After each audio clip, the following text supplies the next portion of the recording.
জনশক্তি রপ্তানি বিষয়ে বক্তব্য রাখছিলেন প্রবাসী কল্যাণ মন্ত্রী। দর্শক, আপনাদের এবার জানাবো বাণিজ্য মেলার খবর।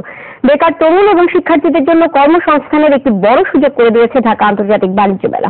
মাসব্যাপী এই মেলায় প্যাভিলিয়ন ও স্টলে খণ্ডকালীন বিক্রয় কর্মী হিসেবে কাজ করছেন তারা।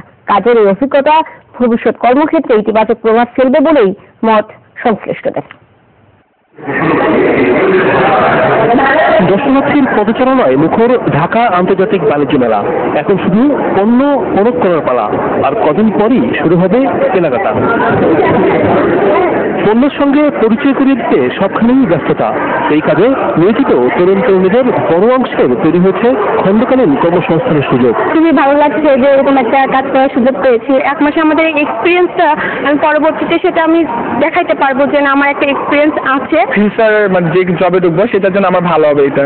প্রতি বছরই এ ধরনের কাজের সুযোগ করে দেয় বাণিজ্য মেলা, যাদের বেশিরভাগের বেতন 20,000 টাকার মধ্যে। এই এক্সপিরিয়েন্স নিয়ে একসময় অনেক ভালো একটা জিনিস, ভালো এক জায়গায় দাঁড়াতে পারবো। এখানে যে অভিজ্ঞতা হচ্ছে পরবর্তীতে আরো ভালো কিছু করতে পারবো, ভালো কিছু দিতে পারবো কোম্পানিকে। ইতিদূর আসা এবারের মেলায় গড়ে প্রতিদিন প্রায় 1.5 লাখ দর্শনার্থী আসবে। তবে পুরো মাত্রায় মেলা জমে উঠতে সময় লাগবে আরো কয়েকদিন। স্বল্প সময়ের জন্য হলেও বড় সংখ্যক তরুণ তরুণীর কর্মসংস্থানের সুযোগ করে দিয়েছে ঢাকা আন্তর্জাতিক বাণিজ্য মেলা।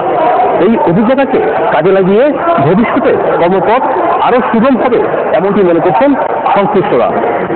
রহমান, যমুনা নিউজ, ঢাকা। বিজনেস